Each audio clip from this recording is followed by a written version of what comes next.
所有观众朋友来看国际新闻，讲到东南亚国协这10个会员国，这礼拜呢，要伫咧印尼首都雅加达举行外交部长会议，也佫有元首的高峰会。所来佫有东亚高峰会，也因为讲这缅甸的政治局势当咧混乱，中国也无要插附近国家这抗议地图的问题，这东协会当发挥什么款的作用，外界也拢紧紧看。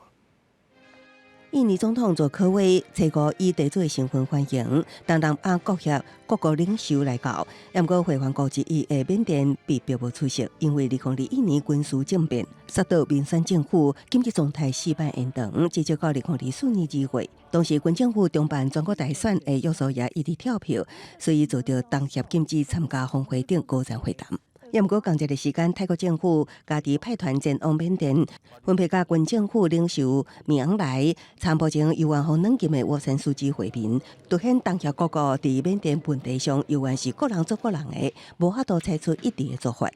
伫初四的外交部长会议，甲初五的元首峰会了后，初六会有一系列的双边会谈。初七是东协外加美中俄等大国的东亚高峰会，重点的是争议多年的南海主权甲自由航行问题。中国顶日伫所谓的高大上范围之下，公布家己讲的南海主权范围，会当讲是包括规个海峡，引起菲律宾、马来西亚、越南甲印度等国的强烈抗议。根据外电引用的联合公布草案内容，东协会对中国的单方面行动表示严重关切。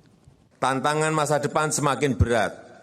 dan mengakibatkan perebutan pengaruh oleh kekuatan besar. Tapi ASEAN sudah sepakat untuk tidak menjadi proksi bagi kekuatan manapun,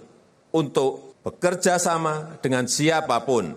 bagi perdamaian dan kemakmuran. 东协会员国中，话南海各国一向不满中国强势混大，所以非常欢迎，也需要美国介入来对抗中国。这次的东亚高峰会，美国总统拜登虽然无出席，也不过伫结束印度的 G20 峰会了后，拜登会赶去越南友好双方关系。那中国是由人大常务委员长刘乐坐出访辽国，东协继续成做强权竞争的所在。公司新闻旗下人编译。